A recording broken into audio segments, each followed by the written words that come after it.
Okay, here we are. Alt.nerd.obsessive.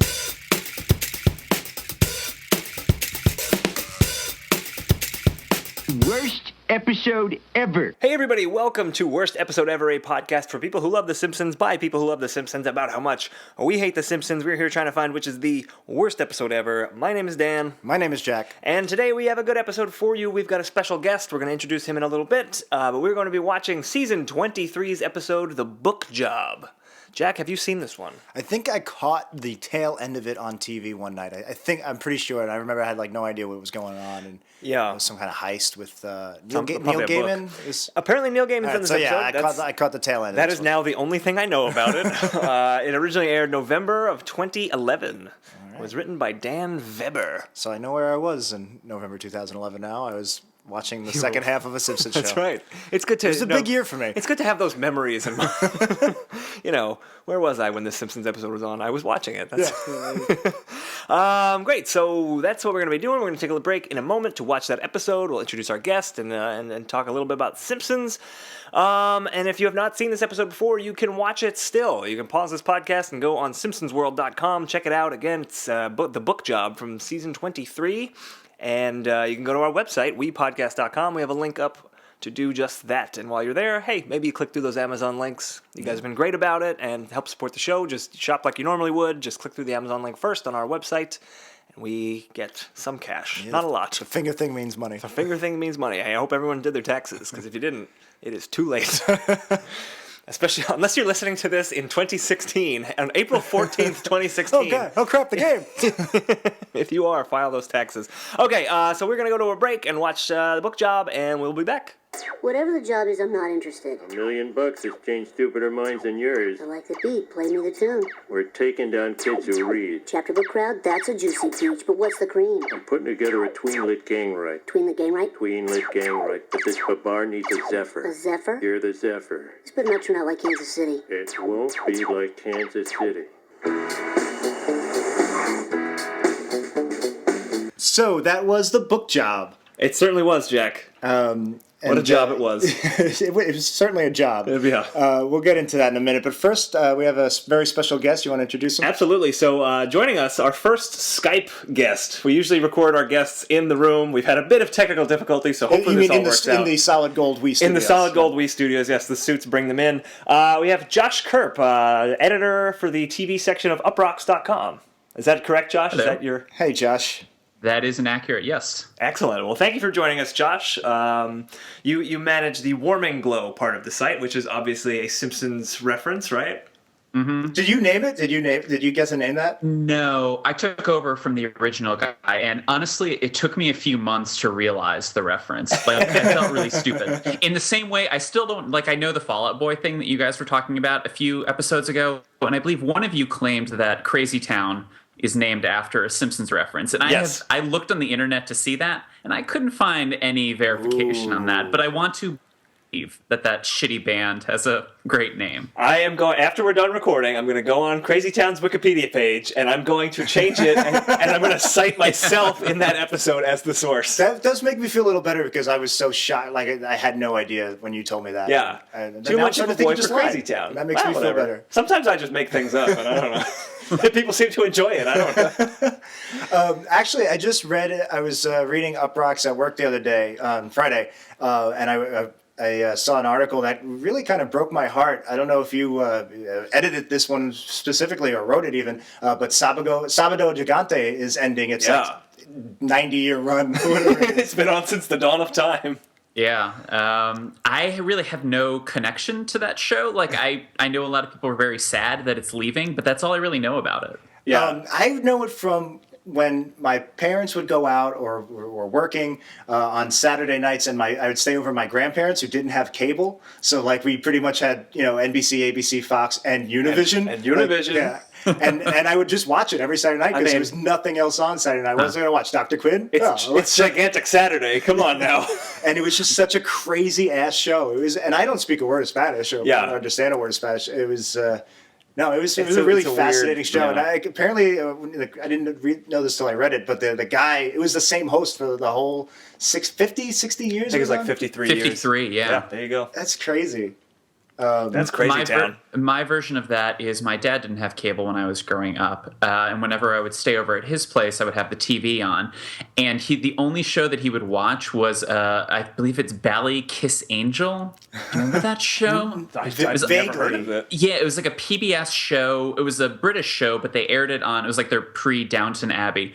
I remember nothing of that show other than I wish it was Sábado Gigante, because that is a much crazier show, and clearly I could use some Spanish lessons. Definitely. I wish most shows were Sábado Gigante, actually. That's what this is about, right? This is a podcast about Sábado Gigante. Yeah. Well, I was going to say worst episode ever in Spanish, but again, I don't speak a word of Spanish, so pretend I just made that joke. I do, and I'm blanking on how to say that at all. Yeah, I'm not sure either. El mejor episodio. Mal episodio ever is good enough. Yeah, close enough. But I guess this is a Simpsons show. We should talk Yeah, we about should Simpsons. probably talk about this episode that we watched. Josh, since you're the first time on your show, and hopefully not the last, we want to get an idea of what kind of Simpsons fan you are. When did you start watching the show? What do you consider your favorite seasons? All that jazz.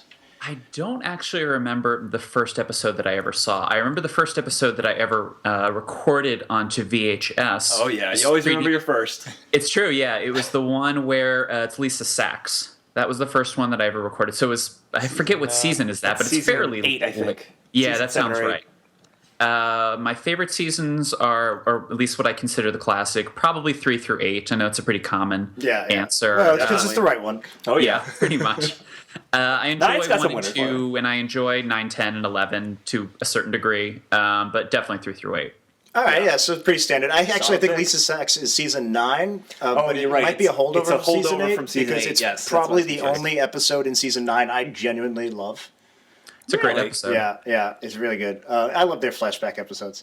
Yeah. So Like that 90s show is a no, big not favorite. that one. Do you still watch the show now, or did you give up at a certain point? No, I am one of the very, very few who I still watch it every single week. I have seen all 560 or so. I'm forgetting what the number is now. It's up there, yeah. It's like I've seen 7,000 them at this all. point. Is it a sense of like allegiance, or is it because the DVR has made it kind of easy to do it? A little bit of A, a little bit of B. The way I would always watch the show, no matter what I was doing on Sundays for the longest time. Yeah. Oftentimes at 8, maybe sometimes at 8:30 or 9 if I were out. And now I get to the show maybe on like a Wednesday or a Thursday after I've watched Bob's Burgers and Game of Thrones and Silicon Valley and Veep and the other 10 other shows that I prefer more. I mean, there's really nothing good on Sunday nights, obviously. Yeah, exactly. So that's kind of where I am with the show. It is out of a sense of allegiance. I can't quit it. I will never be able to. Yeah. I was, me and Dan had been having this conversation for 10 years because he gave up on it pretty early, and As I talked about last week. I was always so defensive, and I was just like, "Come on, it's The Simpsons, just list." And you're like, Dan would be like, "They should just cancel." I mean, I know it's bad, but you don't cancel The Simpsons. Yeah. But the only reason I never. think I stopped was because I pulled cut the cord, bit the umbilical cord. Cut all this? What's the one when you get rid of cable? Cut the cord, yeah. Yeah. Cut the umbilical cord. Yeah. So I Television's your life giver. No, so I stopped. That's why I stopped. But I think there's something to be said about that allegiance, like that allegiance to stick with Something the show. very, very sad to be said about that. And every so often, there is still usually an episode or two that I like every season, including The Book Job. I am a fan of this episode. Oh, so you did like it? Okay. What a So- great segue. All right, so yeah, well, let me do a quick recap in case any listeners haven't listened. Which again, listen to the show. Yeah, watch the show. Watch the show. You get so much more out of it. It's not just Exactly. Dalek voices and Joe Pesci. I would listen to like DVD commentaries on DVD, and they'd be like, if you haven't watched this scene, I was like, who's Yeah. watching this commentary Yeah, right. and hasn't watched the movie? But anyway, if you haven't, if you missed it, so The Book Job opens up with The Simpsons at a dinosaur type theme. Sitting with dinosaurs. Yeah, That's what it's theme called. museum exhibit, whatever.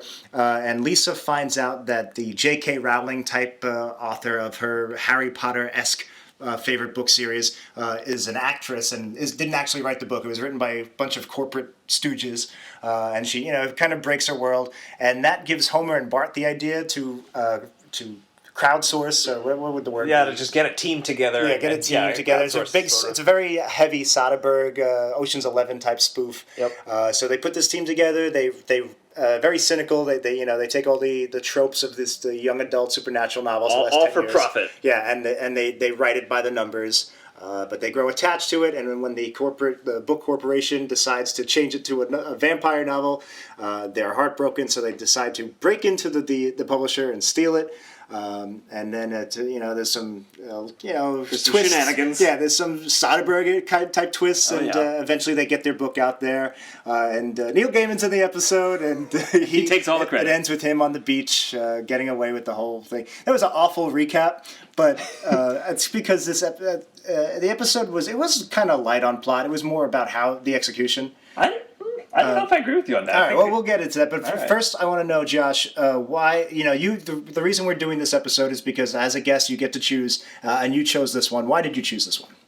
It's a recent episode that I'm a fan of, like I mentioned, and that's pretty rare. And I think I don't like a lot of their premise episodes or when they go hardcore into the gimmick. For instance, I'm not a fan of the 24 one. I'm forgetting that. Isn't that called like 25? Yeah, 22 minutes. Or 22 minutes, I've never seen that one, yeah. I mean, it's okay, but I actually liked that they did this huge gimmick and premise, which I thought worked, and it felt pretty honest to the characters. And it also doesn't have a very stupid jerk-ass Homer. I like Homer when he has a mission. Yeah, always a plus. When he's more focused and not just like yelling things angrily and just kind of being a jerk ass. It's a lot better. It makes for a much stronger episode. Yeah, I mean, that was the reason our worst episode ever 10 weeks ago was Bonfire of the Vanities, and now our new worst episode ever is still jerk ass Homer. Homer goes Israel, and both was because it was all because of jerk ass. Yep. It's all, there's a good title for the episode. It's all because of jerk ass.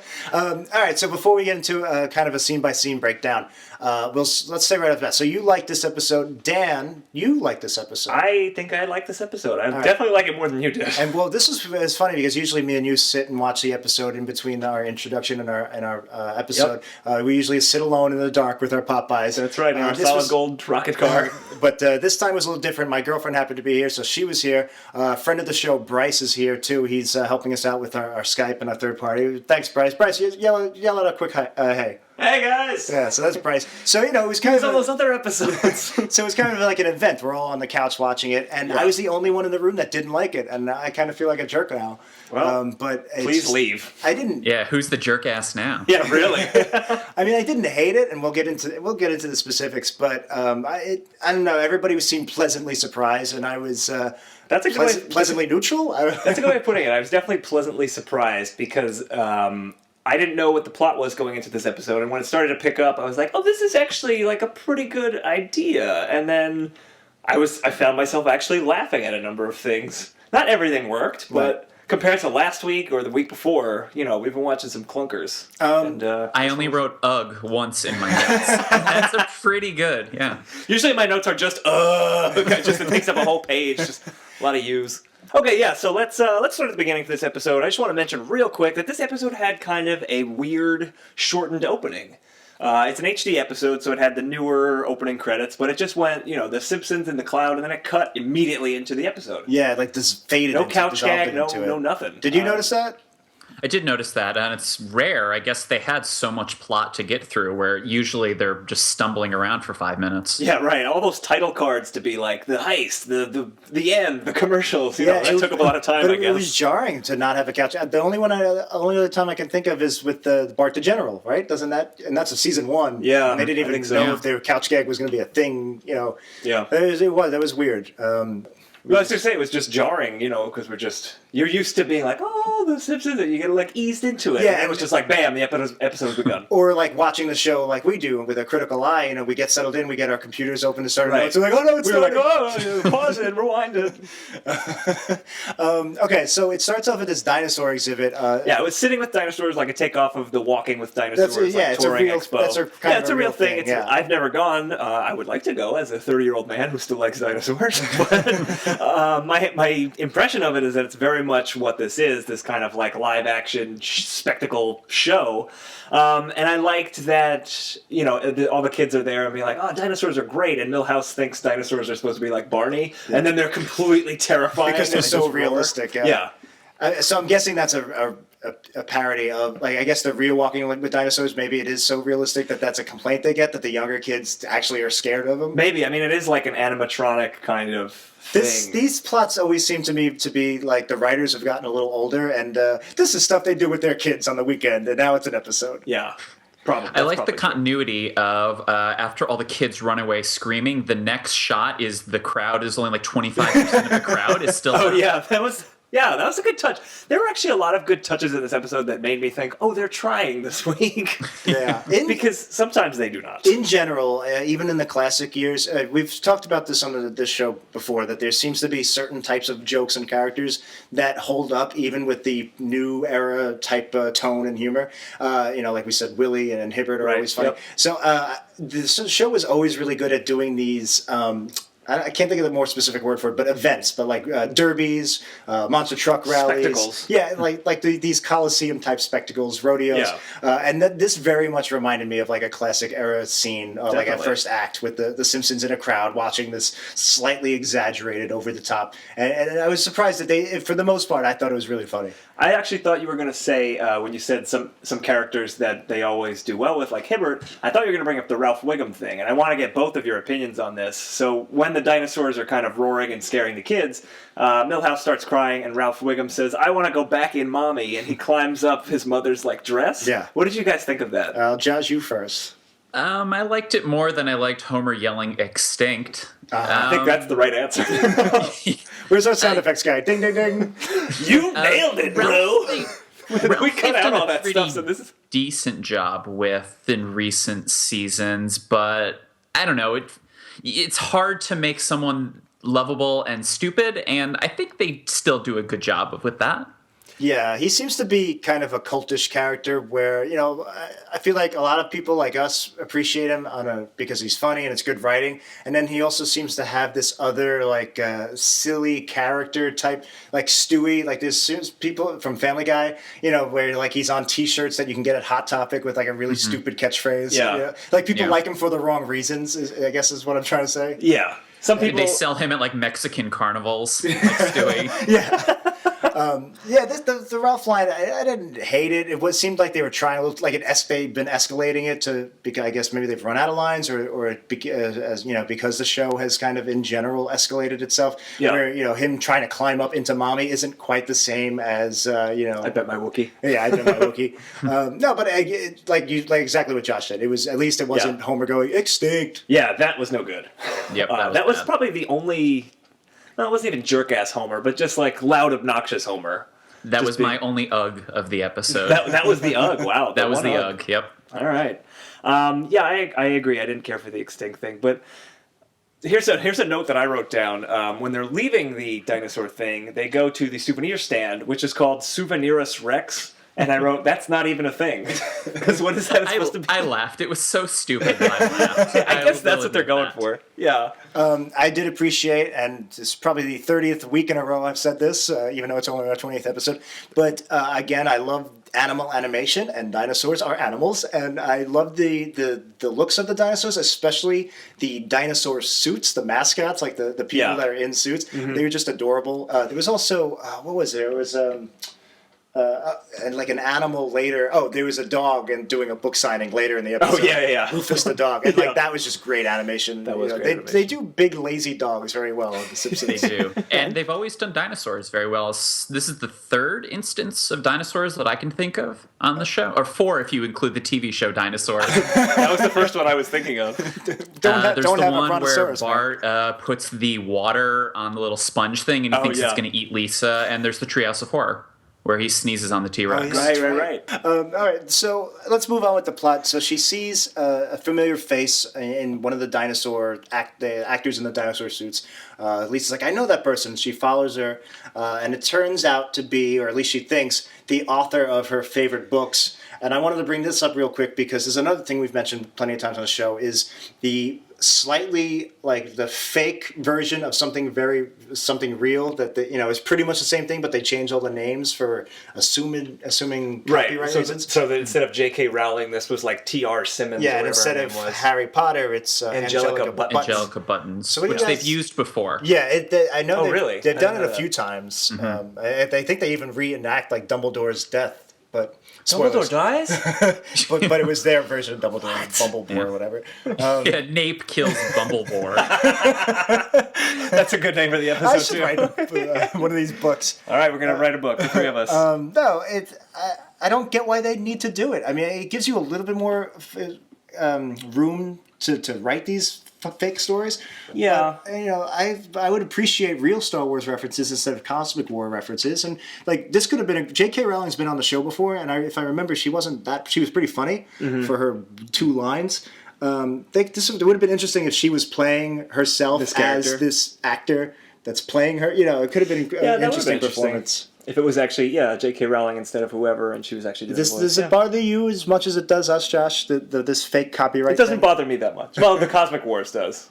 The Cosmic Wars things does, and what is it, Maple? Yeah. That's off. That's unforgivable. Yeah. It doesn't really bug me because it would be pretty ballsy for J.K. Rowling to come into this episode and say, yeah, I didn't write this book at all, these Harry Potter books. They feel were like her written by a people bunch of stooges. Yeah, her people might not let her do that. See, I bet you, but like early Simpsons, like early Simpsons, like season 3, I feel like that's exactly what an author would do, to be like, a renegade and be like, hey, look at me poking holes in the... They kind of got Neil Gaiman to do That's it true, in that's this true. episode That's a good to act point. like a complete That is idiot true. who can't even read. The first act also has one of my favorite lines in the episode where I think Lisa instructs Homer to follow that dinosaur, and he says, I've waited my whole life to hear that. Yeah. I laughed at that. Yeah, that's a solid line. That was a good little cute Homer. There's another scene actually in that Souvenirist Rex wanted to bring up, where the kids are fighting over who has the bigger toy, and they keep saying not fair, not fair. Josh, what do you think of that one? That scene? I didn't really like that. It just went on for a beat too long. I agree it went on too long, but the idea, I thought it was one of those kind of like slice of life, like parents and children kind of things that you can identify with, and they hadn't really addressed on the show before. Like a kind of are we there yet type thing. And I like that, and I like the specific, they nailed it with specifics in terms of I get 2 Hers is medium bigger, toys, so yeah, because I get that the same equals 2 size. small toys equals 1 large toy. Like, I liked all that, but the execution, I think is pretty much what you're saying, Josh. Is it went on too long? It was kind of just too loud and in your Yeah, face. there were too many permutations of it. Like it was like, I get 1 big one or 2 little ones or 6 small. It's just like make the joke. Yeah, and it was almost a little follow too that much dinosaur. like what Bryce brought up on his episode. Remember this, Bryce? When Yeah, go ahead, Jeff. so they're talking to this Jake. What is it? TC. Yeah, Whatever. J.K. I had Rowling. no We're just going to say idea. J.K. Rowling because that's who it was. All right. So she explains that she is just an actress, and that the publishing industry has a team of lit majors, and basically they're just monkeys on typewriters cranking this out. Right, they do market research to find out what's going to sell, and then they kind of have a team write a book. And that's why there's entire sections in the bookstore of like just supernatural high school romance. vampire. Yeah. I didn't. It was so exposition heavy. I didn't like that scene. I get that you have a lot of exposition to get out, but if you're narrating it, there's nothing wrong with just it being naked exposition. I don't know. It just didn't work for me. It worked for me. I didn't mind that it was exposition, because this is obviously a very plot-heavy episode. They're trying to do something and using the plot to do it. What do you think, Josh?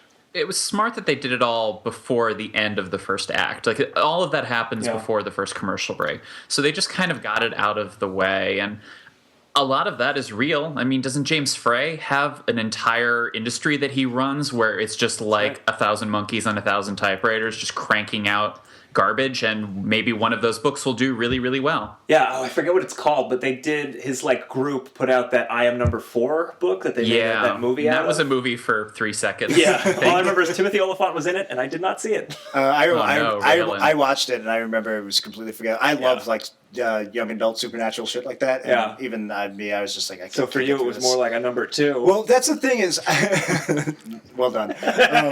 I remember. So I said I caught the tail end of this at the top of the show. Sure. I actually have seen this whole thing, and I think I saw it last summer during the marathon. So I remember watching it and thinking, you know what, I'm a writer. I'm a aspiring writer, struggling writer, whatever you want, whatever the term for not getting paid to write is. Lisa in this episode. Yeah, and I actually was like, I would love that job. I would love to be the monkey at the typewriter, like just cranking this shit, because I honestly have thousands of pages of notes. Well, not that. Well, I have thousands in general, but I have dozens of pages of these stupid supernatural things. Like I can do them on the train. It really is fill the numbers. They're not good ideas, but they fit the template. And I was like, I would love to get paid to just be like, so it's it's a bunch of angels. They're coal miners in West Village, and there's a ghost, West Virginia, and they fall in love with the ghost. Yeah, exactly. And one of them finds out he's half human, and wait. Angels as coal miners in West Virginia. Okay, maybe you're gonna have to explain this. Maybe I shouldn't say this because that actually is an idea that I'm seriously working on in a very cynical way. Okay. Where I'm just like, I'll just shit this out and make some money. Perhaps our listeners would like to read it when it's finished, Jack. Or steal the idea. I don't know. If any one of you we listeners come out with a coal miner angel story, I will come and hunt you down. It's funny that you brought it up because I was working on a demon salt mining story in regular Virginia, which now I'm just going to have to rework that. No, but is it sad that I was like watching this? It's like I would love to be one of these corporate stooges just cranking out. Even you could be a pill-popping lit major. I guess I'm just so desperate to get paid to write that.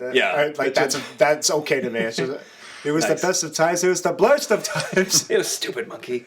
I wanted to point out that when they cut to the publishing company kind of looking at like the market research and they had the suits in the boardroom and it was like magic plus boy equals money sign, I think it was. It made me think of what Netflix does. Like that's how they hit upon House of Cards because it's that's like true. People it's just like an algorithm. Yeah, it's just they're using the algorithm to be like, people like Kevin Spacey. I didn't know that. People like political dramas. Our first show should be this political drama. Everybody loves it. Everyone loves it. Yeah, that's like how they do it. People love watching the Avengers. Let's make We're all sheep. We are. That's kind of the premise of that new movie Ex Machina. Actually, I haven't seen that. I've been hearing heard mixed good things. It's very, very good, and it's kind of going into it about how we're all stooges under a billionaire's thumb. I've been not avoiding it because I think it's going to piss me off because I heard it's actually about coal mining angels. That's a big part of the plot. I've got the black lung. that's my angel voice. Really? It's not your best. And you only have like two other voices. I guess that's my John Travolta as Michael the Angel. Maybe get Loretta Lynn to do the soundtrack, so you can have us see the coal miner's angel's daughter. There you go. We're on to something. We're writing the book I said we would write. So am I going to be the Patty or am I going to be the Frink in this equation? I'm not sure, but Bryce is definitely the Neil Gaiman at this point. Let's get into talking about that. So this whole weird plot of how publishers are kind of crowdsourcing these books gives Homer and Bart the idea to kind of do it themselves and get a crew together and start writing, just turning out generic teen fiction that they think will sell. And it turns into a big Ocean's 11 parody, which I thought was interesting.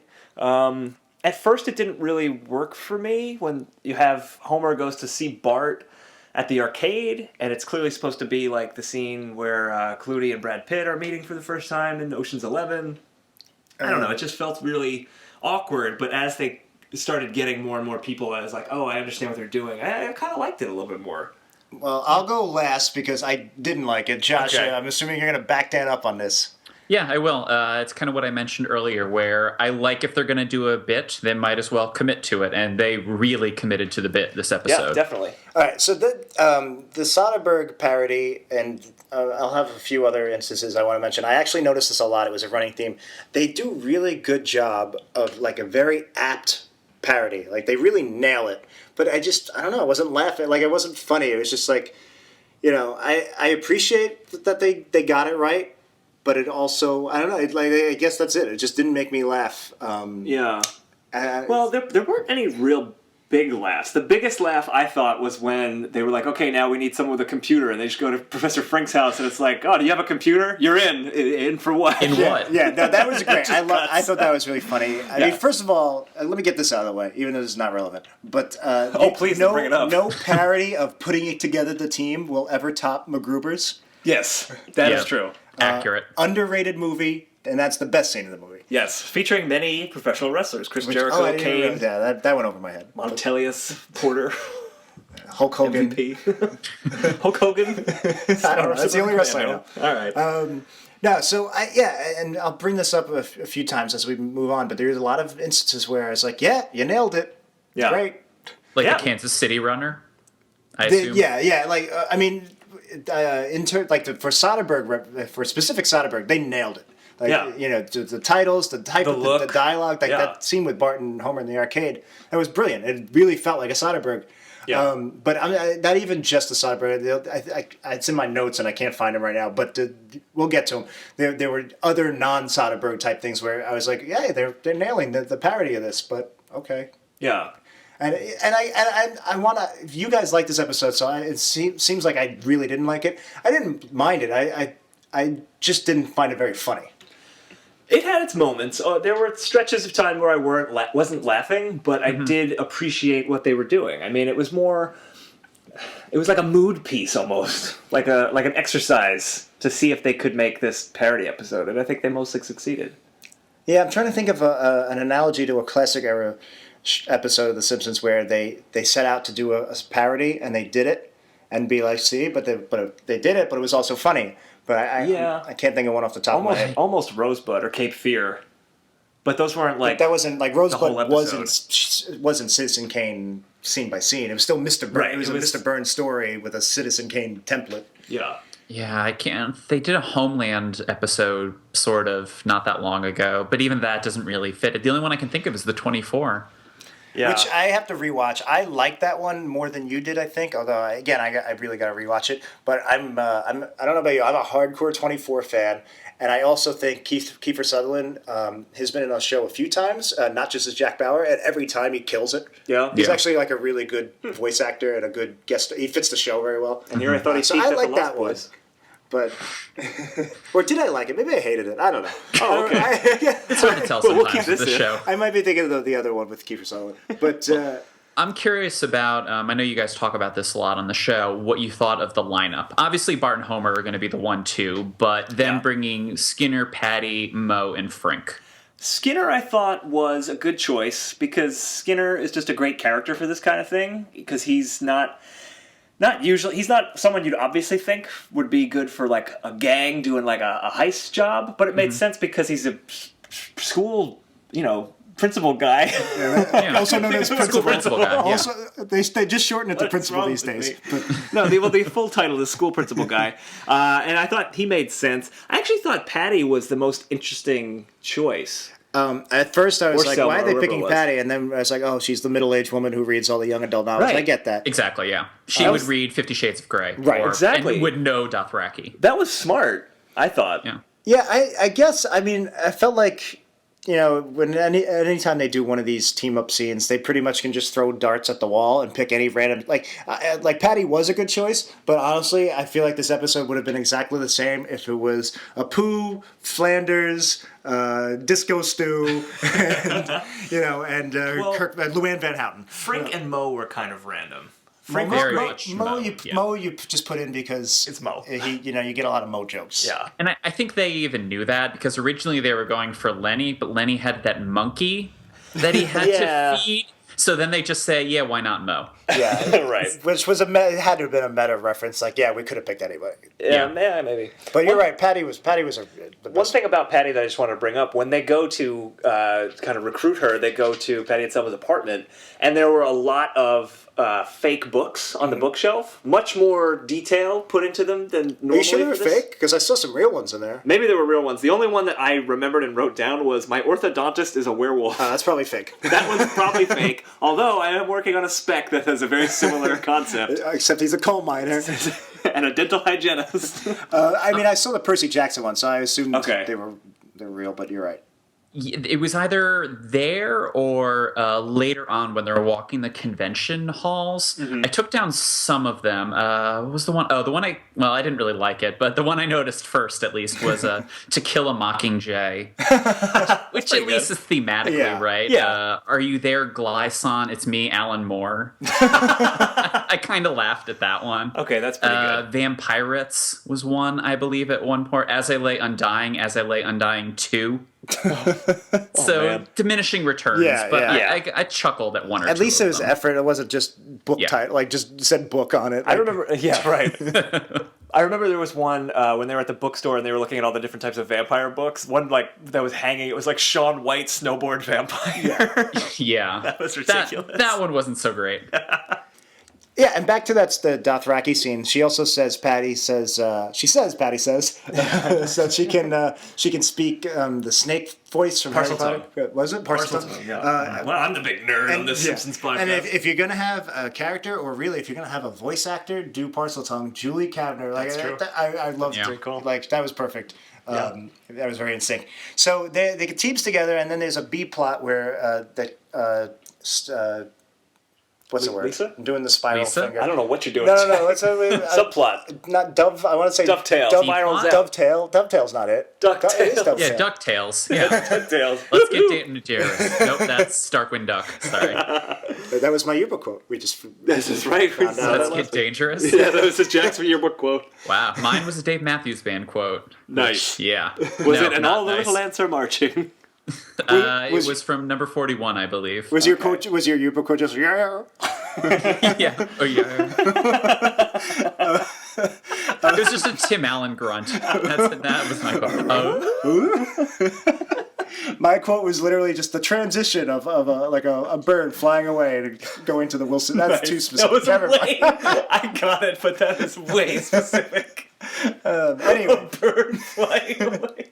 remember every scene would be like a bird flying away. Different things. Star Wars should do that instead of the wipes. Instead of the Star Wipe and okay. Oh, yeah, all star wipe. Obviously, all of this will be cut. Anywho, it has a set. The B plot kind of comes in and out of the A plot, and it's Lisa. Yeah. Decides to write her own legitimately. Not, It was a good kind of theme to hang the episode on, like writing for art's sake versus writing just for profit. right. Good versus evil here. Right. I kind of like that, and I liked that, and I really liked how Lisa sits down and she's like, I'm going to write, and she's like, first I have to organize my CDs, and first I'm going to do this, and that's very true to life, at least when I try to write. Yeah, no, I same appreciate way. that because like not only was it, that's such a good point. You get distracted when you try to write. I've literally said, all right, I'm going to sit on the floor to alphabetize my CDs before I start writing. Yeah, I mean, Your Bach and Muddy Waters CDs, I believe, were the ones she used. And then you would binge watch all of Friday Night Lights, which she did course. later on in the episode. So like that, I've literally done all those things except take out Bach and Muddy Waters and put in the Mission Impossible 1 soundtrack and the Godzilla soundtrack. You don't have the Ghost Prots soundtrack? only one? The Ghost Prots. Oh, I love that. That is what they called it for sure. What's the new one called? Ghost Prots 2. No, it's I would see it 10 times. Mission Impossible The 5. Ghost Prots Awakens, I think is what it's called. To kill a Ghost Prots. By the way, I'm not joking. The first CD I ever bought, the first CD was Mission Impossible 1, the soundtrack. Really? Yeah. Huh. I like Mine was Getting Jiggy with it. Nice. Mine was the Aladdin soundtrack. Yeah, It's a whole new win. world. We're going to cut this in terms part. of actual quality, I think you Well, probably win. I was and am a big Robin Williams fan.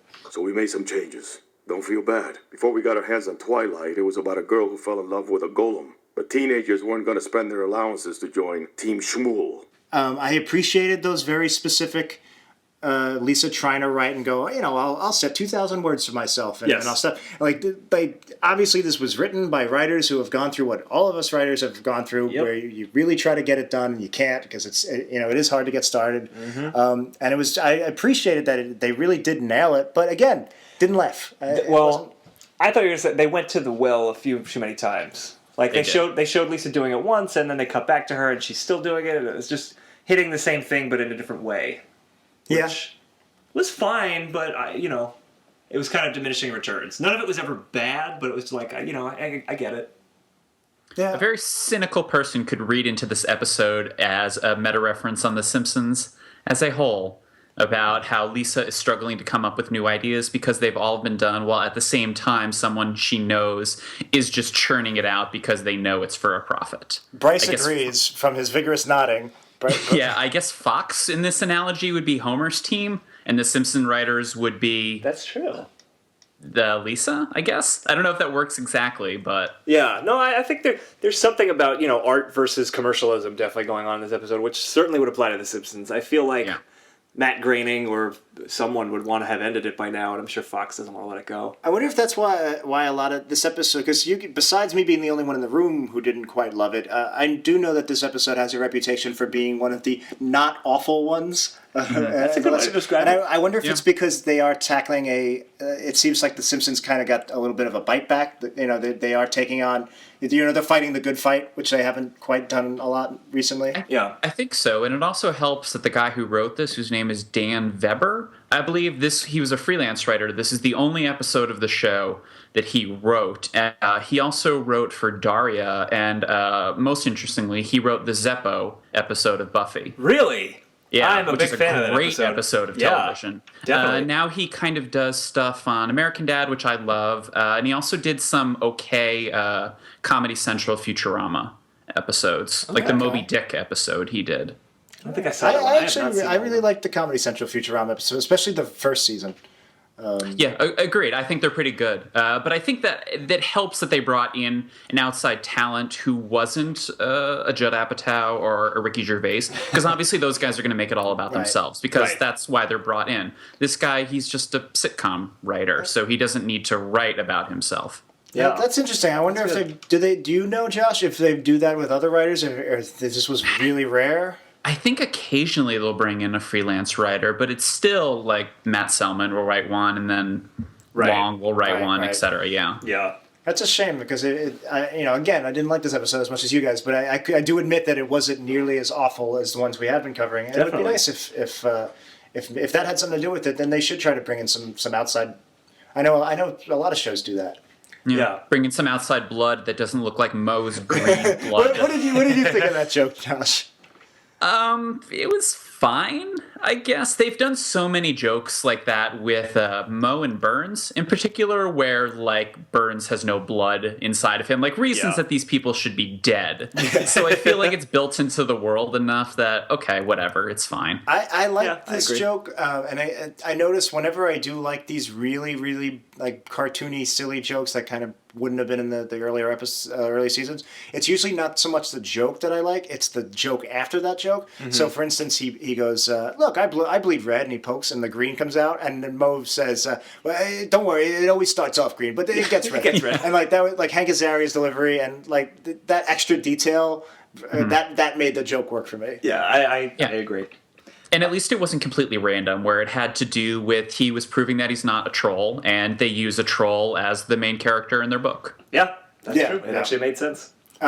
So I do want to talk about that scene. I think that's where we are in the show. They're in the library coming up with what they're going to write, the story, and they do a very, very cynical but yet accurate.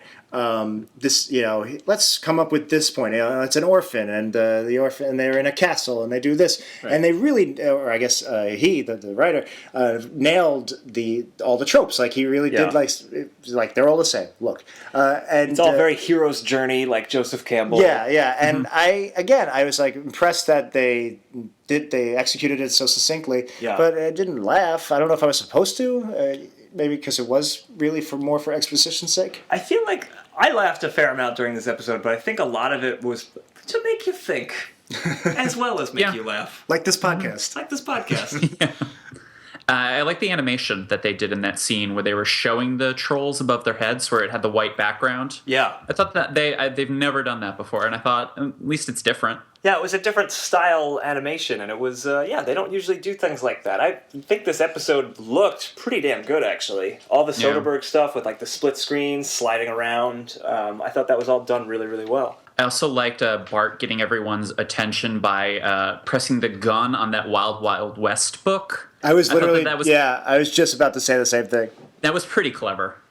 And I appreciated like how accurate it looked, like with the buttons on the side of the book, like that children's book with sound effects. Yeah. Is that I feel like that wasn't quite around when we were kids. I feel like we just missed that. No, that was around the when we were buttons. kids. Yeah, I guess my parents just didn't bother getting them for me. Oh yeah. They're like, no, you get regular books. You get silent books. You get silent books. Go sit in a corner and read them. I don't write. I guess this is your just dad. Like my mom. Or my dad. Yeah, both of them talking at once. We love you, Jackie. Mom, Dad. They wouldn't even buy you the sneakers that lit up in the movie theater. Normal, non-blinky sneakers. The LA lights. LA darks for you, Copacone. Mine actually sapped. It was like EMPs. It sapped all the energy out. There were a 5 small foot black radius. holes. They didn't like me. They My sucked the parents. lights out. Yeah. Let's talk about Neil Gaiman a little bit, because they recruit Neil Gaiman as part of the team for no real reason other than Neil Gaiman just happens to be there in Moe's spot. Yeah. And it was definitely just because, Neil Gaiman wanted to be on The Simpsons, and they just kind of shoved him in a little bit. Until the end, he's not really part of the story. At the very end, I like how they tied him together, where he turned out to be conning everybody. I like that, but what did you guys think of Neil Gaiman in this episode? I liked him a lot. I thought he was a pretty good voice actor. I liked his American accent that he did briefly. And it wasn't them talking about how great he is. It wasn't when Mel Gibson shows up and how he's the greatest actor of all time. Neil Gaiman was game for any, no pun intended, was game for everything. And they treated him like Elton John being locked in a dog kennel at the end of that one not so good episode. It's usually heralded as one of the better celebrity cameos. Like, a lot of people think it's one of the best ones in the post-classic. Huh. Yeah, I mean, it's right. it's better when they play like a slightly heightened version of themselves. Right. And, and they do play like the dumb guy or whatever. And they're willing to make fun of themselves. Exactly. Yeah. There was a moment where they just like panned over, and it was just a display case of all of Neil Gaiman's books, and it was like the actual titles. It was like the real covers. You That gotta was give whatever. you got to give them a plug. I guess that, yeah. By the way, guys, if Yeah. you haven't checked out uprocks.com, Yeah, thanks. Which Neil Gaiman recently retweeted one of our articles about The Simpsons. Oh. So it all comes Yes, together. see? Nice, full circle. what did I want? There was something. Oh, so Mo says. He said, "What's the Sandman line?" He goes, Something nocturnes. He's like, "I don't care if you happen to be the writer of Sandman Volume 1." And like that reminded me of a type of joke that the new Simpsons, new and you, because with the dots over it, they umlaut. But new Simpsons tends to do these very super specific jokes that are almost too much of a mouthful to even be funny. And like I appreciated the joke that it's like, I don't care if you are Neil Gaiman, but in a super specific way. Yeah. But I don't know, that joke didn't land for me. It was fine. I don't know. I didn't really have a problem with it. It was very specific, but it didn't bother me like some of those other super specific jokes have. Do you know what I'm talking about, Josh? Is super specific thing? Azaria sold it fairly well, but it was pretty lengthy. I just like the idea of Mo always having a gigantic knife, even when he's going to a library just to cut Neil Gaiman's throat. You don't bring a library knife with it? My library's Only a library knifey spoony. And I do want to mention, Gaiman, I did like his American accent. I thought it was a good American accent. I didn't like that he just said, cheeseburgers and pizza, or whatever. It's like they couldn't come up with a funnier American, It was a little bit of a missed opportunity. Like, I get it, fine. we're dumb, crude oafs compared to the proper British. Yeah. But, I love when Mo called him Stonehenge, too. They did it better in the episode where they go to Tokyo and they go to America Town. Oh, yeah. And like it's the Japanese waiter. He calls them like rock and roll cowboy, I think is how he refers to Homer. Yeah. And he's like, let's talk, why not? Yeah, exactly. That's weird and specific enough that it worked. They should have had something like that here. Yeah, that would have been better. But so it is. Okay, so then they're actually writing the book, and we see kind of the writing process. They come up with this idea about a troll who goes to a school under the Brooklyn Bridge, which is kind of funny, and it's definitely an original concept. I would read it. Paranormal The YA gargoyle fiction. stoners. Yeah, right. The gargoyles are the stoners. That was clever. So they working on the book, and they finish it, whereas Lisa still has only written chapter 1.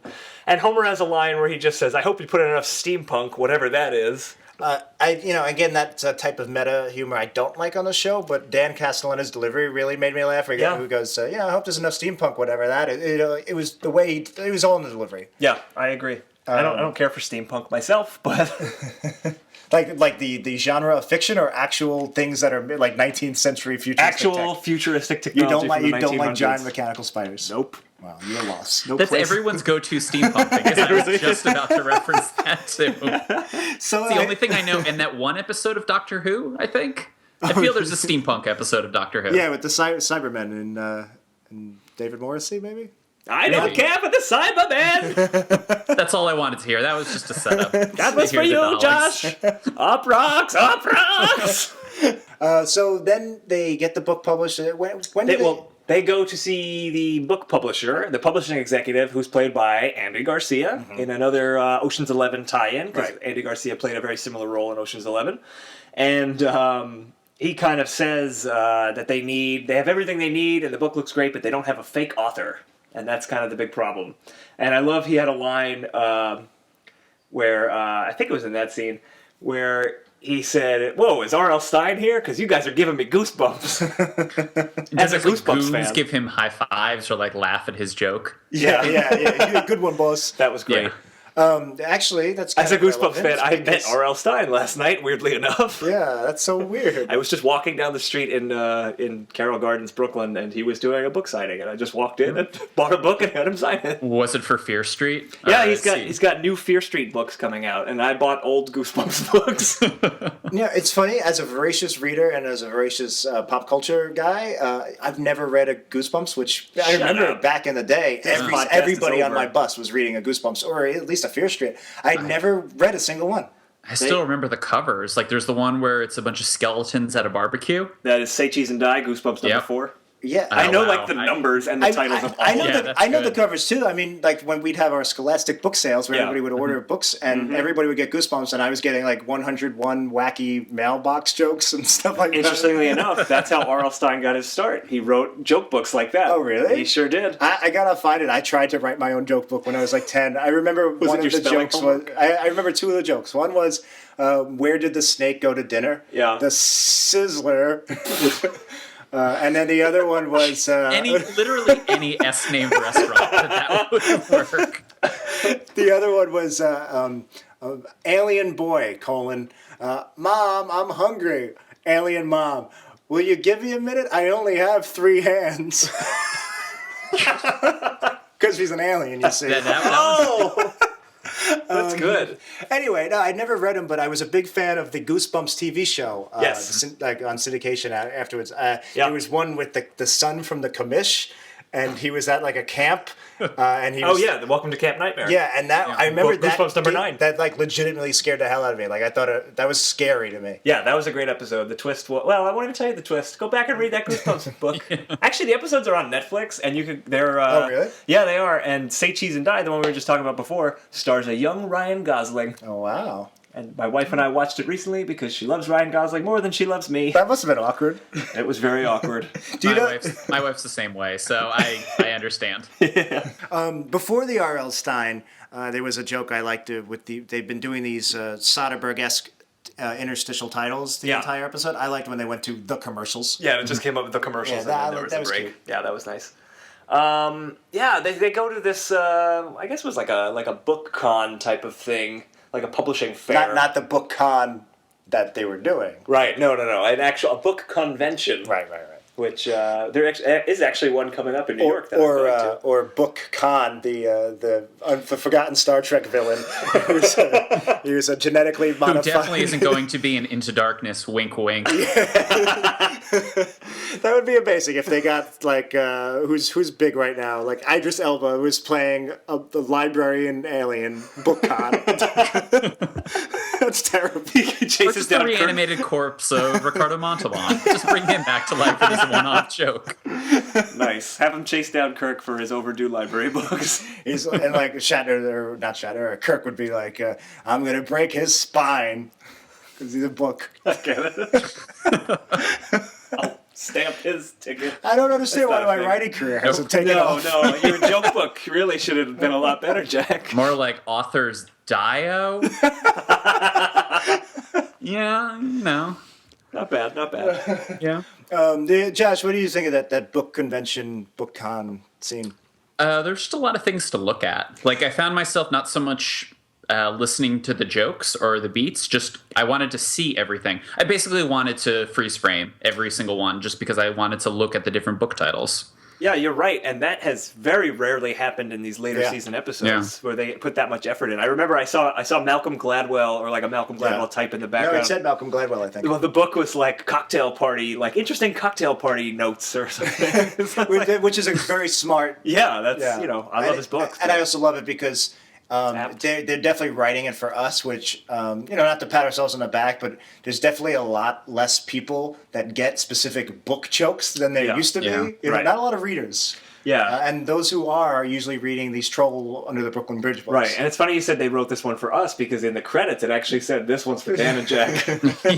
And also Josh Kurp. There were 2 book titles that I really liked here.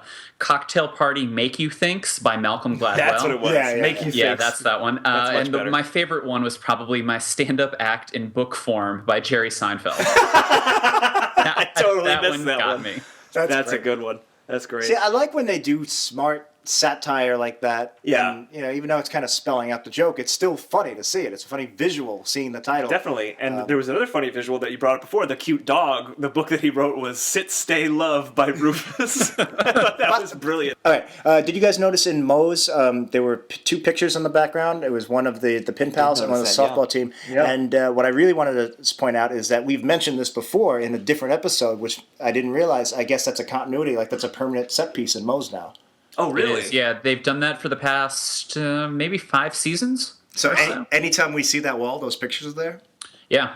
I'm guessing that has to do with the computer animation now. Like they've just Yeah. programmed. That's how Moe's looks. and Right. It's All always dot there. Yeah. Moe's wall, or I don't know how computers work. Yep, they work like news groups from the 1980s. All dot Moe's dot bar. They also do different angles on the same set pieces. Thinking in this episode when they're all writing the book and then Neil Gaiman gives, he tasers Moe, he gives Homer a duff, just ways to wake them up. And Yeah. the way it was shot, it was almost like sideways from behind the bar. I don't think we'd ever seen that angle before, and that probably just has to do with it's much easier to animate the show now. I think I like that. I think that's kind of cool. Yeah, me too. That's something they couldn't have done with like the cell animation. Yeah, I mean, a lot of people give the show shit now because it seems to have lost a lot of charm from its hand-drawn era. But I guess that is one of the advantages. Yeah, I mean, overall, this episode looked fantastic, I thought. When we get to our ratings, it's going to be pretty high in the production for me. All right, Spoiler for the what end. did you guys think of Andy Garcia's performance? I wasn't a fan. There was one line that I liked. It was kind of his evil line where he starts laughing afterwards. I don't remember what he yells out a certain word. Oh yeah. I don't remember Shit. that. I don't remember the word, but Yeah. I liked it enough because I liked Homer's next line, which is "We may have lost, but we gave the bad guy a laugh." Oh, yeah, right. Yeah, it was that standard post-new Simpsons joke where they say, "Oh, it was abridged." He goes, yeah. he Yeah, goes, it "We're was going to release the abridged, audiobook, but it's only going to be abridged." Abridged. Yeah, I didn't really like the joke itself, and otherwise, I didn't think he did a very good job as a voice actor. But at least he committed to saying Yeah, that yeah, line. yeah.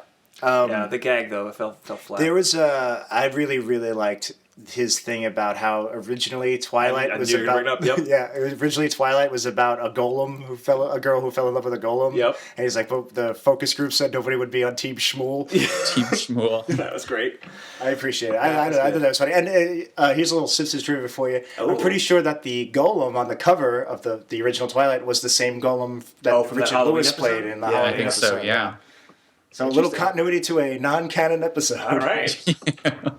They're sticklers for their continuity now, apparently. So basically, if you guys are following along with the story, because they don't have an author, I was surprised that was the plot point. At first, I thought they were going to say, all right, we'll come up with a fake author. Here you go. The book's written. Yeah. But apparently that was a plot point that the book got rejected because it didn't have a fake author. Right, so they get Lisa to be the fake author. They get Lisa to be the fake author. Then they do get it published, but it turns out that because of focus testing and all that, they rewrote the book, and instead of being Trolls Under the Brooklyn Bridge, it was yet another vampire Just high another school. generic vampire high school book. Yeah. There was one line I did like where they're going through the book to see the changes, and like you said, they changed the wuzzle wazzle, whatever. Yeah, it was like ball. floozle flops and blood Fuzzle ball. pitch. Puzzle pitch. There you go. To Thank blood you, Josh. ball. I liked when Homer goes, "Is untrolly still the word for uncool?" That is so That is untrolly. so untrolly. I really like that I line. did too. Yeah. That was a good line. I also really liked the line, "the singular vision of 7 people." I thought that was very clever. Yeah. That's definitely how like Hollywood executives think And- about Yeah. these kinds of things, like for films. And I guess what I did like about this episode, I appreciate whenever they put some heart into it. It was kind of heartening to see that this cynical group of people writing, like trying to corporate group write this thing, did become attached to their writing, and and you see it throughout the 10 minutes or whatever, the second and third act. So they did a pretty good job with that and selling that, and I did like that. It was a good plot. It was coherent. I don't totally know what they were trying to say. Like, if you start out doing something for the money, you'll eventually like it for the art. But whatever it was kind of heartwarming. I'll tell you, as a writer who writes a bunch of shit just hoping something sticks to the wall. It's funny because I do have this cynical side, and I say, I'm just gonna write this crappy vampire. I've literally done this. I'm gonna write this crappy vampire movie in a weekend, just crap it out, and see if that sticks to the wall. And then as soon as I started writing it, I actually do. I can't like half-ass write. I try to like now make it its own thing, and now it's awful because it's trying to be this unique spin on this awful thing. By the way, the name of that vampire was called Moonshine, and it was terrible. But you get attached to your shit. Even when you're trying to write shit, you can't help it. You're writing it.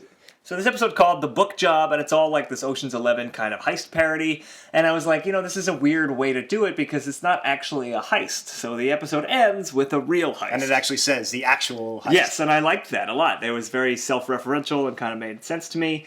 They go into the publisher, and they're going to swap out the flash drive. It's always flash drives with these kinds of things. They're going to switch it back to the original troll thing instead of the vampire thing, which is great. But I want to talk about Principal Skinner in this scene. Mm-hmm. The pizza scene? The pizza scene. So the whole gang is breaking into this publishing warehouse, I guess, and they use Skinner as the decoy for the security guards. And he goes up and he says, I'm the pizza man. And they go, we didn't order a pizza. And he's like, no, I bring you a pizza, and if you decline it, then you don't have to pay for it. But if you want it's it, a terrible business strategy. Yeah. And then I just love when they're like, all right, well, where's the pizza? And Skinner just goes, pizza? I loved Harry Shearer's. Everything. Harry killed that line. That was pizza. pitch perfect. Yeah, that was really funny. The direction was very funny with the group all cramming into the elevator behind. That was a very well done scene. Yeah. Yeah, so they break in. They get to the through. It's actually a series of with the sliding panels. It's a series. It's pretty much the whole heist they do. Again, it was very well done. It seems like they pretty much did the entire second, third act of Ocean's 11 in 20 seconds. I found it was apt, but I didn't find it funny. None of the actual heist gags, if they were gags, made me laugh. Me neither. Yeah, it was good. I don't know. It was. Yeah, so they get to the end, and Andy Garcia happens to be there right when they think they're going to make it, and he comes out and goes, we foiled you. We actually have a mole.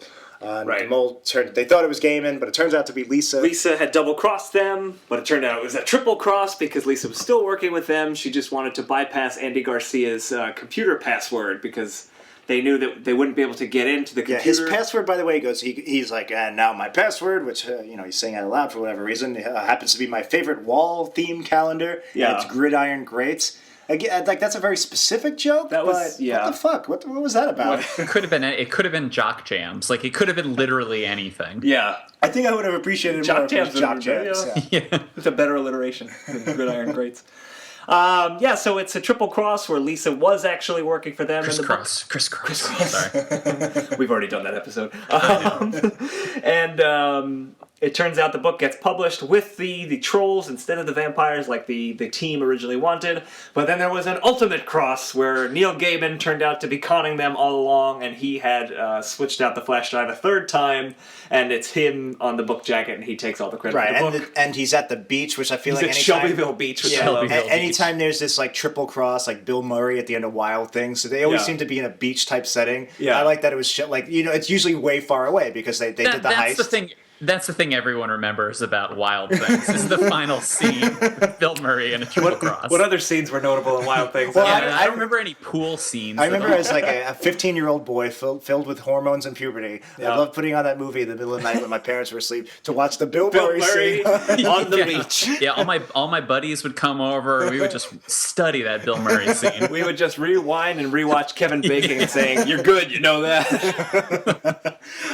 No, but the reason it's a beach, I feel like, is because they always want to be like, now he's really far away. He got away. Yeah. You didn't get away unless you're physically far away. So I love that Shelbyville Beach. Yeah, was Shelbyville the Beach. Far away exotic location. Yep, and then I also love the very end, and he's just like, and the best part about it is, I don't know how to read. And that's how the episode ends. Mm-hmm. Famous author Neil Gaiman. British Fonzie himself. British Fonzie, Neil Gaiman. That was another good Mo line. That was a good one. And he had the leather jacket on. Poor Lisa. Did it never occur to her that there might be 3 flash drives? I've heisted my way to the bestseller list once again. And the most brilliant part is, I don't even know how to read. So, Josh, are there any other notes or anything you wanted to bring up about this episode specifically? The last note I had was Lisa saying, I got the idea from every movie ever made. I'm curious what you think about that. Do you think it's too on the nose? Dan, you laughed. I liked it. I wrote it down. I don't know. I feel it was like it's good. too on the nose, but at the same time, I could see myself writing that same line if I was Yeah, writing this I know. episode. I don't know. Yeah. That's what do you think?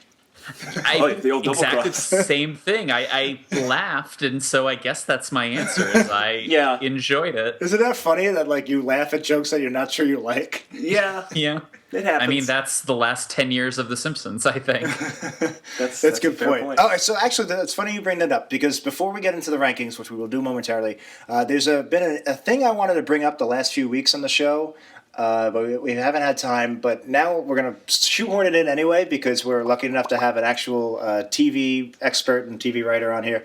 So I want to pose this question to both of you guys, and I got the idea when I heard that Coach was coming back for 13 episodes, Oh, yeah, which they was got our letters. like Coach. It was weird. Wait till But- Empty Nest But- comes back. Yeah, so like X-Files I can see because it's a cult favorite and it's a sci-fi show and Twin Peaks but Yeah. Coach seemed weird and it's not the first time the comeback came back after 9 years it for was another great. season and It it was was awesome. great, absolutely. Yeah. What else? Arrested Development obviously came back. Yep. So here's the That question. was not so great. I will defend season 4 I have to of watch Arrested it again. I Development. only watched it once. I'm curious to watch the chronological re-edit. Me too. I don't know if it's going to make Which, much by of a the way, difference, I've but- been waiting for some really nerdy fan, because I'm not going to do it, to edit a complete chronological edit of Lost. I would love to watch that, where it starts off Jesus. with Beyond, Across the Sea or Beyond the Sea. It starts off with Beyonce. Well, whatever Starts off with Bei Ling and then everything else. But I would love to watch that. Yeah. But that's off topic. So anyway, here's the question I want to pose you guys. Okay. Okay. What if The Simpsons ended its run around season 10 or 11 or 12 in the early 2000s, and then just it just ended, and then it came back now in the height of this TV renaissance with streaming and everything. If all of a sudden they said, you know what, we're bringing back The Simpsons for 13 episodes or 2 seasons, like I feel interesting. like that. I'll let you guys answer in more detail. My broad answer is I think that would be fucking awesome. I don't know. What do you think, Josh? I don't know. It's I guess tough. it would. You lose a lot of content, a lot of bad content, but you lose everything. You know, you're throwing out the baby with the bathwater here. You I lose guess it would that whole depend. 10 years. Would it be a whole new batch of writers, or would it be like a dream team, like the movie was supposed to be, at least? So that's a good question because it is hard to, if you're playing this game, this what if game, it is hard to say what the parameters would be. Yeah. I guess if it was there coming back, they probably would bring back new writers. I'm more interested in, and this is all playing what if here. Yeah. I'm more interested in the show has evolved to where it is now. Like I don't think there's a new. If it came back after 10-year hiatus, it would be like it would just pick up where it left off. But I also don't think it would look like it looks now. Like it would have skipped that evolution. It would have kind of just it would have been forced to evolve. If it had gone Like away, mutants and X-Men. Like some people evolve over thousands of years, but every so often mutation takes a giant leap forward. exactly. It'd be interesting if it had gone off the air at like season 12, season 13 or something, and came back with this exact season they're doing now, and like an episode like The Man Who Came to Be Dinner aired. I think people would just be like, "What is this?" That's a Yeah. good point. But maybe Yeah. they'd be more forgiving I don't know if that would ever happen. because technically this is the same show. This is The Simpsons from season 7 because it's season 27 or 26. If you came back, you can almost kind of detach it in your brain and be like, well, this isn't really the same thing. Right. Yeah, like people do so for maybe, Arrested Development or or things maybe like it would that. be interesting. People would be like, "Oh, all right, so they're doing this Aliens episode." Sure, why Yeah, not? I feel like it wouldn't have even come back as a show. Maybe now it would have, but I feel like they would have just done more movies. Maybe I don't know. Maybe I feel like the disappointment would be heavier because now you got this perfect. Well, if they ended like season 9, you have this like near perfect, all these amazing episodes, and now I'm assuming that even if they came back after a hiatus, whatever they have is not going to be as good. And that's cynical of me, but that's what I'm assuming. Yeah. And now people are going to say, "Oh man, this is terrible," not knowing that it would have happened could have been anyway. so much worse. Yeah, I wonder if there's a Yeah. parallel universe right now where there's a podcast run by Jan and Dak, and they're going, "What if the show stayed on? What if they never canceled The Simpsons in 2000?" They're probably Yeah. like, "Oh man, it would have been amazing." That is the opposite of the darkest timeline. It would probably feel like less of an obligation, which is what the show often does feel like, which is one of the reasons why I liked this episode. It felt like a labor of love, like they all were giving it their best, when 15 episodes of a season feel like, yeah, we just have to crank out these 15 episodes. Right. Yeah. Yeah. So let's put 2 minutes on our clock and let's get into our system here. We're going to rank this episode on our 4-factor test here. We got the humor of the episode, how funny it was, the integrity of the episode, were the characters themselves, did the episode work, and then worth less in our ranking, the production of the episode, how it looked, how it was directed, how it sounded, and the originality of the episode. Did we like what they did with the story and all that fun stuff. So let's put some time on the clock and let's do this. We'll put some extra time on the clock because we're going to get Josh. Yeah, because we got a third person here. So let's talk about the humor of the episode. What did you guys think? Josh, you first. On our 0 to 5 scale. Very few laugh out loud moments, but there weren't that many clunkers either. I'd say maybe a 2. Okay, Jack, what do you think? I'm wavering between 1 and 1.5. Again, Wow, that's low. I didn't like this episode nearly as much as you guys, but really it was mostly in the humor.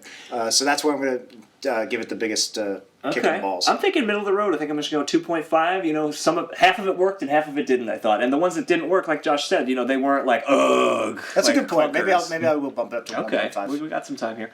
So the integrity of the episode. What do we think? Was there a lot of jerk-ass Homer? What was going on? Josh, what do you think? They did a pretty good job of this. I mean, the characters were acting a little bit different than they would normally. Like Homer and Bart were very stern-faced when they're talking about Kansas City. Yeah. But I felt that worked in the context of the parody. So 2.5? I'll give it a little extra points too because they did a good use of Patty. Yeah, that's true. I agree. They used their side characters fairly well. I'd give it a 2.53. Yeah, I think I'm in the same camp. I'm leaning towards a 3. I just, there was no jerk-ass Homer. All the characters were themselves, mostly. I like the Patty stuff. Lisa made a lot of sense of wanting to be a writer. Exactly. It was a very good Lisa plot that they hadn't done before. Yeah, I liked it. I'm going to give it a 3. The production of the episode. Josh? Yeah, like we said, it looked great. I would go maybe even 3.5 on this one. High marks. I don't remember liking it as much as you guys. I did not like it. Nothing really blew me away. Well, it was all the very Soderbergh stuff with the sliding panels. It almost looked like Ang Lee's Hulk. I'll give it a 3. I'm actually going to give it a 4. I thought this episode looked terrific, and there were a lot of good background gags, which I'll throw it into the deserves like a production. half point for the Gary Larson thing alone. Definitely, Yeah, that's true, that's Definitely, true. totally. And finally, the originality. Did we like how what this episode was overall? I guess the story. Josh.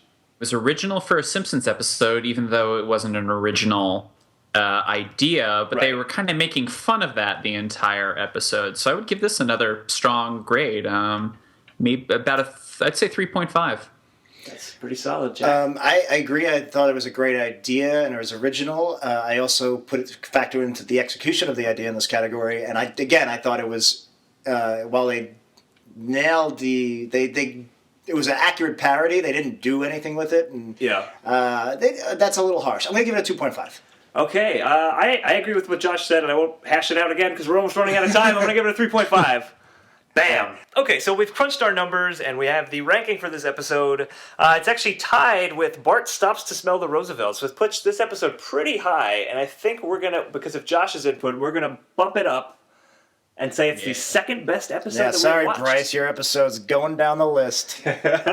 So it's a worse episode than Season 12's Pokemon, but it is a slightly better episode than Bart Stops to Smell the Roosevelts, interestingly enough, also from Season 23, and was 4 episodes before this one. Season 23 is bizarre. It has the Roosevelts episode. It has the book job. It has another one that I really, really like, which I'm assuming you guys are going to get to eventually in Holidays of Future Past. You may have heard about that one. We've heard good things about that one, yeah. That's a very good one. But this season also has 2 of my least favorite episodes. Lisa Goes Gaga, which you guys have already done, which is my least favorite. That's my worst episode ever. Yeah. It's a good one. It has the infamous Mo Goes From Rags to Riches. Oh, yeah. That's heard a lot about that's that our one, too. white whale. Yeah. That one's rough to go. I will not guest on that episode. Just watch the wreckage from afar. We may need to be drunk for that. What's episode. funny is with the 2 episodes in this season we did like that are next to each other in the rankings, this and the Roosevelts, both, at least I feel, were solid episodes. I like the Roosevelts one more, but it's funny is where they both week were the humor. Neither of them were very funny. Yeah, they were kind of well tied together, but not well written. laugh out loud Roosevelt's funny. had a lot of great heart, good character integrity. This one, also I guess more so. You guys think so? Yeah. But neither were very funny. So I thought that was interesting. They can't seem to get it all in there. They never really do. In the Holidays Future Past episode, that is a good episode from a story perspective, but it's not that funny. Ditto the Eternal Moonshine of the Simpsons Past, or whatever that one is called. Yeah. I don't know that one. It looks really good, and it's a good story, but it's just not very funny. Yeah, it's weird that they can't seem to mix the two like they used to. Yeah. All right, well, maybe again, it's only episode 28. Maybe by episode 528 we'll have a better answer for you guys then we'll know. on why. Damn right. But I guess that's it for this episode. I think that is it. Episode. That's my name. That's my nickname. Oh, you episode. changed your name to episodes. Sounds like a bad Star Wars expanded universe character. Episode. Yeah. Episode. Or a really Binks. bad show with Matt LeBlanc. I've never seen that show. I've actually heard good things about it. Well, you just heard a bad thing. I've actually heard mixed things. Now I you've guess. heard 2 things about the show that's been on for 5 years. 2 people have told me about this show. Matt LeBlanc told me it was excellent. You gotta watch my show, please. I'm at the bus stop with the Joe. Remember Ed?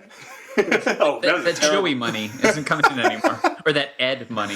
That Ed, I don't know if you guys have actually seen Ed, but it is an unwatchable, terrible movie. Yes, I'd is. be so surprised. It seems so And good from the commercial. Jerry Gergich from Parks and Rec is like the announcer at the baseball team. Oh wow! Yeah, it's not good. Worst monkey baseball movies ever. Definitely. Wait, Bryce has something. No, all right. All right, thanks, Bryce. All right, we'll cut that. Okay, so we want to big thanks to our guest, Josh Kurp from Uprocks. Thanks so much for joining us. Thank you for having me. And hopefully you'll come on again with an episode that you hate, but not hate so much that you refuse to be on an episode about it. yes. So anything in between this episode and the Rags to Riches episode is open good. invitation for anything in between these two, Josh, you want to plug anything or tell people where they can find you online? or your home. Or home, Austin, Texas. Twitter at Josh Kurp and Uprocks. Nice. And we're the same idiots we've always been. We'll be back next week. If anyone listening wants to suggest an episode, you can do that at our website. It is weepodcast.com. That's weepodcast.com. And from there you can get to our Facebook, our Twitter. You can leave comments on the episode pages. You can read the show notes. You can send us an email. You can do a lot. You can click through our Amazon links. It's really probably the most fun you'll ever have. Yeah, on a spending money on Simpsons-based Amazon. Very fun, podcast very website. fun. And leave us reviews on iTunes if you like the show, and spread the word. Tell your friends. It really helps us out.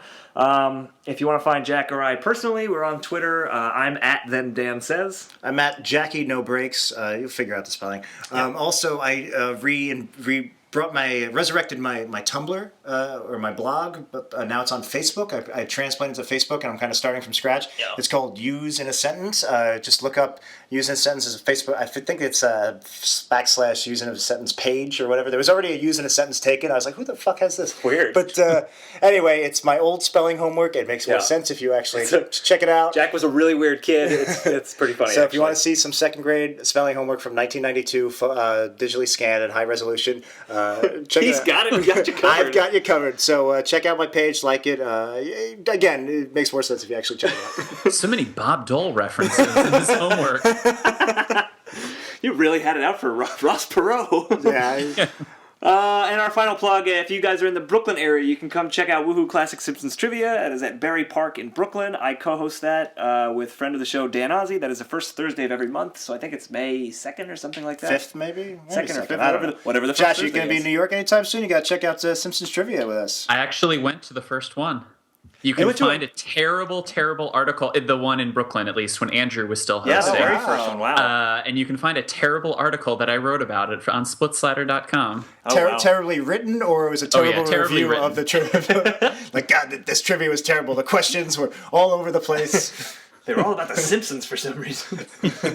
So that's if you're in Brooklyn, but if you're in Toronto or Chicago, other North American cities, just Google Woohoo Classic Simpsons Trivia. You can find more about that. So we will be back next week with a brand new contender for worst episode ever, and we are going to be watching season 17's Treehouse of Horror 16. Treehouse of Horror, that sounds like a It's a Halloween episode, but we are going to do it in April because of reasons we will get into next week. All right. We're going to mix it up a little bit. So we'll get into that one next time. Josh, thanks again for joining us on the show. Bryce, thank you. Thanks to Bryce for helping produce this one. Today, we're going to end the show the same way we always do, which, guys, how do we always end this show? Well, Josh knows. Josh knows how we end it. Well, you used to end it with clips, and now you don't anymore. Did we? Do we not end it with clips anymore? I hope so. I've been putting I don't clips think on. so. I don't think so. I've been putting the clips on. I don't know if they're sticking. I don't know, maybe my iTunes is just going beyond the final 10 seconds. I don't know. I could be wrong. Good night, everybody. That's it. That's your new sign-off. That's our new sign. end. Oh, no. Oh, no. Mamma mia. Hello, I'm the pizza delivery man. We didn't order a pizza. No, of course you didn't. The establishment I work for delivers pizzas to everyone and then gives the customer the option of accepting or refusing delivery. That's a terrible business strategy. No, it's quite sound. Okay, fine. Where's the pizza? Pizza?